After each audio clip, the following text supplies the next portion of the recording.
Hey guys, Legendary Grimlock here, and welcome back to an all-new Can They Beat the Verse video, or survival video. But today we have Can Gaonaga solo the Heisei verse. Now, Gaonaga is from the unfortunately cancelled game Kaiju Combat, and believe it or not, they had a lot of stuff established. The lore, the aesthetic of the verse and stuff like that. But unfortunately, things happen. People tend to do things. But unfortunately, the game just never got created. So we'll be putting them against 6 of Heisei's toughest monsters. Batra, Biolate, Mecha King Ghidorah, Mogira, Space Godzilla, and Destroyer. So yeah, I hope you guys enjoy this video, and let's start off with the scaling, starting off with the Heisei verse. So the Heisei verse can actually range from solar system at its lowest end to all the way to hyperversal at its highest end, but if you include alternate timelines, you can actually get it way higher than that. However, we're focusing on the main timeline of Heisei, and well, Showa as well, because Showa is also connected to Heisei. Matter of fact, it's actually seen as just a different timeline entirely in the greater Godzilla multiverse. So with that being said here, you can actually get Heisei to, well, hyperversal. This is because of Space Godzilla actually being able to manipulate supergravity, which is actually a 12th dimensional, I think, construct or something like that. But again, it's a 12D, gravitational force here, which would put it at hyperversal. And keep in mind, characters like Godzilla and the higher ups, anything past Space Godzilla, would pretty much scale to this. Anyone lower, and they would be around the solar system margin. So, without further ado, let's scale Gaonaga. Now, Gaonaga is from the game Colossal Kaiju Combat. Excuse me. So Gaonaga is actually one of the good guys in the game, and his scaling is pretty simple because it's actually confirmed that all the monsters pretty much scale to each other. Even monsters that you would think would be fodder against another monster would still scale to that monster, because again, it's just how the game works. So what are the lower ends of this verse as a whole here? Well, it's pretty simple. Solar system. Ironic, right? Because of monsters like Coronax, which can tank things like exploding stars pretty easily, like in the core of exploding stars and stuff. So point blank supernovas at the center of it, basically ground zero, right? And he can eat those for breakfast. Then you have characters like Clydix or Clytax, who's actually capable of destroying all the stars in the universe here, which you can actually get to Universal. Then there are monsters that can create big bangs with their attacks here. Then there are also monsters that exist beyond space and time and can actually create infinite universes, which will put it at the complex multiversal margin. And then there are supposed to be monsters that are higher than that, which you can easily get into, some hyperversal stuff here. There are also monsters that simply exceed them, like just drastically transcending space and time and stuff like that, which you can easily get to the complex multiversal to hyperversal margin, especially with these kind of monsters. So, yeah, that would pretty much cover it here. Gaonaga also has faster than light to immeasurable levels of speed, coming from characters like Kagiza, whose species in general can simply just fly across space in an instant. Keep in mind, this is confirmation here. And there's Heart Eater, who's confirmed to be faster than that. I know it's crazy here. Now, what are Gaonaga's advantages and disadvantages? Well, Gaonaga does possess the abilities to create any weapon he can with his Crimson Energy. This Crimson Energy allows him to create energy spears. He can use it as an energy blast, from his mouth, just like Godzilla. This is a heat beam of sorts here, where he's able to just project it right at his opponents and stuff like that. However, he also excels in hand-to-hand combat, actually utilizing skill, and he also has his armor. Now, his armor can also be his biggest weakness because he's actually confirmed to not be able to lift up his opponents over his head. He can still, pick him up and throw him, but just nothing over his head. So, yeah, he's great at hand-to-hand combat, just his lifting prowess is a little off. But with that being said here, let's start off with his first opponent, Batra. Now, Batra may be a little bit out of order on this list here because his next opponent is pretty obvious here, but Batra against Gaonaga. Now, Batra would actually scale to the solar system margin. This is because Batra in his larva stage, right, was actually confirmed to be able to destroy a meteor that would have destroyed Earth so fast that it would have just been kind of instant. So that's the kind of meteor he was dealing with here. And it's actually confirmed that Batra as a larva can destroy it. Keep in mind that it's also stated that Batra and Mothra are noted to be some of the strongest monsters up until that point here. So anyone that Godzilla had fought previously before Mothra and Batra would actually be weaker than, well, Mothra and Batra here. Keep in mind, when also fighting Godzilla in his larva form, they were actually just going at it back and forth. Neither one could really damage the other here. And it's actually pretty impressive because they were fighting each other so hard and so viciously that they were causing explosions on the ocean floor. Yeah, I don't think we need to talk about how impressive that is entirely, considering the sheer fact that you can create explosions underwater just by fighting. And again, this is a larva Batra, not an adult. When he goes into his adult form, however, it's actually confirmed that he can't affect Godzilla. However, this is due to Heisei Godzilla actually having a constant state of energy, or an endless cycle of energy, I should say here, as he's confirmed to get stronger. However, when in comparison to other Showa counterparts, which can actually reach the 4D margin and much higher, you can actually get Batra to Universal. And this would also help because he was able to defeat Megalon in his adult form when it was confirmed that Megalon could actually beat him in his larva form. But once it came to his adult form, it was a wrap. So, yeah, I think Gaonaga clears him pretty easily here. You can easily get him from Solar System to Universal pretty easily, as he's literally fighting against monsters that can just create big bangs with his strikes here. So I don't think Batra would be too difficult for him. Now, next off, we have Biolate. Now, again, this is the part where I said I could be wrong on where I'm placing her. Because, again, I don't really know who would be stronger than the two between Batra and Biolate. So I kind of just guessed it here and just threw Biolate in the second place spot. So tell me if I'm wrong down below. Now, Biolate is comparable to Gigan from the Showa era, or at least Gigan's weaponry is compared to Biolate's acid breath here, with her acid breath actually being able to harm Heisei Godzilla to a large degree here, and actually I think paralyzing him a bit, if I remember the movie correctly. But again, needless to say here, we do have some good comparison scaling, I should say here, to Gigan. Biolate also is pretty mobile and can use her tendrils to attack and pierce the flesh of her opponents. So with that being said here, how do I think Gaonaga does against Biolante? And I'll be honest with you, just as good as he does with Batra.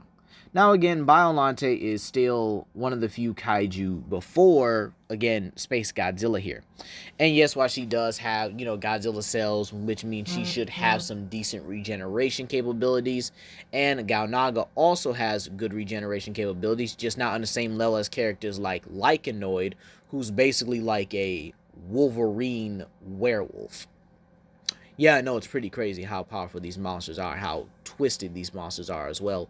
But again, Biolate should be able to give Gaonaga at least a decent and substantial fight before Gaonaga decides to use her tendrils against her, reel her in for pretty much one of his Crimson Energy Blasts or a Crimson Spear right through her gullet or through her head.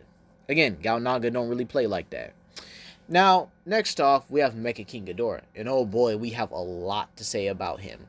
Now, Mecha King Ghidorah would actually be, I think, 20 times stronger than a regular Heisei King Ghidorah, with Heisei King Ghidorah being confirmed to be a much stronger clone of Showa Ghidorah, who could take on multiple monsters at once, from Godzilla, Anguirus, Rodan, Baragon, and Gorosaurus, all at the same time.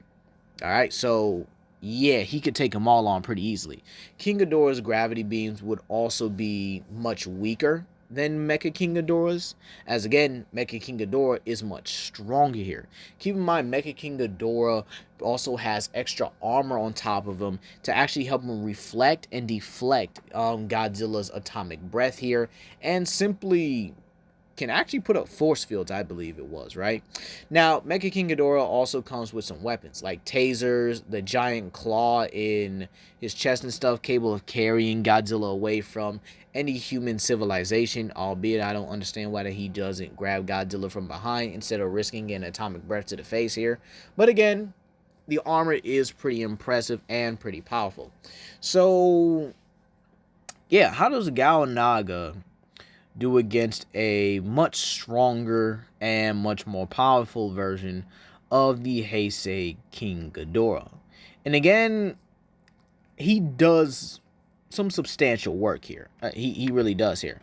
I think this is where we honestly get into like the mid difficulty territory for Gaonaga, because again, Gaonaga has dealt with mechs. There are mechs in the colossal kaiju combat verse here, so there's no denying that Gaonaga has experience dealing with kaiju, because again, all the monsters scale to each other and all the monsters have pretty much fought each other, in all honesty. So yeah, I think he does get it done here. It's very possible he does what Godzilla does here, and I do think Gaonaga's, crimson breath or crimson energy is stronger than this part of Heisei Godzilla here. Keep in mind, Heisei Godzilla has not fought Space Godzilla just yet here, so he's a bit weaker than when he fought Space Godzilla. Alright?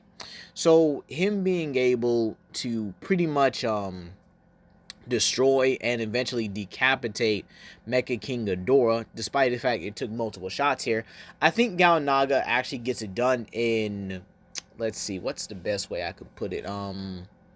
Maybe one or two shots here. Again, Gaonaga is substantially a lot stronger here, because I do think this is where we kind of get into like the solar system plus to low galaxy department as well here.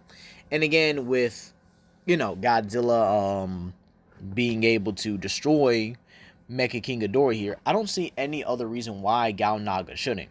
He could use the close range or close quarters of Mecha King Ghidorah to his advantages here. Using the tasers, Gaonaga could easily just rip him out, or again, they probably would even pierce his skin, because he is more durable than this part of Godzilla, or at least this movie iteration of Godzilla, or at least Heisei Godzilla up until that point. So Gaonaga should still be more durable and a lot tougher here. Plus, again, he is a lot faster. Yes, the Heisei verse can get to massively faster in light. I think infinite to immeasurable levels of speed here. But again, Gaonaga is much faster on land, while Mecha King Ghidorah isn't. The moment Mecha King Ghidorah lands, it's it's pretty much over, in all honesty. I think that's pretty certain here, with Gaonaga here. Once he lands on the ground, I think Gaonaga is going to, like, blitz and get a hold of him before Mecha King Ghidorah can honestly get those weapons off. However, if Mecha King Ghidorah stays to the air, the fight's just going to drag on long until Gaonaga uses a energy construct to be able to take down Mecha King Ghidorah. Next off, we have Mogira, and this is where Gaonaga actually takes some real damage here. Keep in mind that Mogira was able to one-shot Super Mecha Godzilla 2, which was noted to be the strongest Mecha Godzilla at that time, with Mogira being stronger than that and being able to one-shot it pretty easily, even being able to use his force fields in order to stop blasts from Super Mecha Godzilla. So he then went on to, well, you guessed it, one-shot it. And keep in mind, Mogira is also capable of keeping up with Space Godzilla in flight and, I guess you could say, combat and reaction speed, with them again having massively faster than light to immeasurable levels of speed here. Now, this is actually pretty interesting because Mogira has the long range advantage due to all the weapons that are on him. His plasma macer cannon on his chest here is going to be able to pressure Gaonaga. Now again, Gaonaga's armor and stuff and his healing factor do allow him to get in and definitely be able to take the hits here. However, if Mogira is still able to not only crack Space Godzilla's shoulder, but to be able to drill into him and harm Space Godzilla here, then I don't see any other reason why they shouldn't work. I don't see any other reason why Gaonaga shouldn't be hurt here. Gaonaga's definitely going to take a lot of damage here, but again, eventually I do see Gaonaga's durability being able to hang in there long enough for him to be able to kind of kill Mogira the same way that Space Godzilla did. Tail stab through that little cannon of his, and then just throws it off to the side, and possibly even blasting it to smithereens. However, this is where I honestly see Gaonaga having a tough time in either stopping or winning with some extreme difficulty. Now, Space Godzilla here is what gives us the, super gravity scaling and stuff like that here. Plus, with his energy absorption, he could take energy from Gaonaga, unless it does really depend on radiation and stuff like that, because it isn't really stated if Gaonaga does have radiation. But if it is based on that, then Space Godzilla really can't absorb anything from Gaonaga. But Space Godzilla does have a lot better long-range capabilities than Gaonaga here. While Gaonaga can still use his energy constructs and his Crimson Energy Beam to actually be able to pressure and push around Space Godzilla, it's definitely going to come down to, can Space Godzilla take him down fast enough at a long range before Gaonaga closes that distance? And in all honesty, I could definitely see this as a draw between the two. Gaonaga gets close, he wins. Space Godzilla keeps it afar, he wins. However, where Gaonaga stops is the almighty Destroyer. Now, this is pretty simple reason why. If he's stalemating Space Godzilla here, then Destroyer should absolutely pulverize him. And I don't think there's anything wrong with that. Destroyer is the strongest monster, the strongest foe Godzilla had ever faced to that point. Destroyer is stronger than Space Godzilla, stronger than Mecha King Ghidorah, stronger than Mogira. Alright, he's stronger than all of them. And he's proven it on multiple occasions. Like, he straight up knocked Godzilla out with one punch. A much stronger Godzilla that was getting infinitely stronger as he was dying. Like, bro was just getting stronger over and over and over the course of the fight. And you know what Destroyer does? Tells him to sit himself down with one punch. One attack.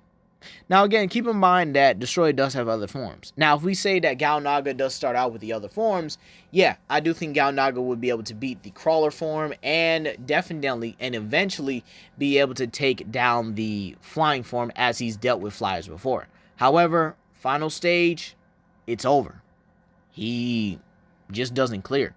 However, with this being a best out of 6 and he gets a 5 out of 6, this means he would actually have a 90% completion rate.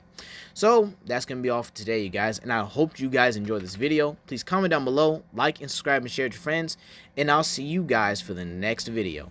Peace.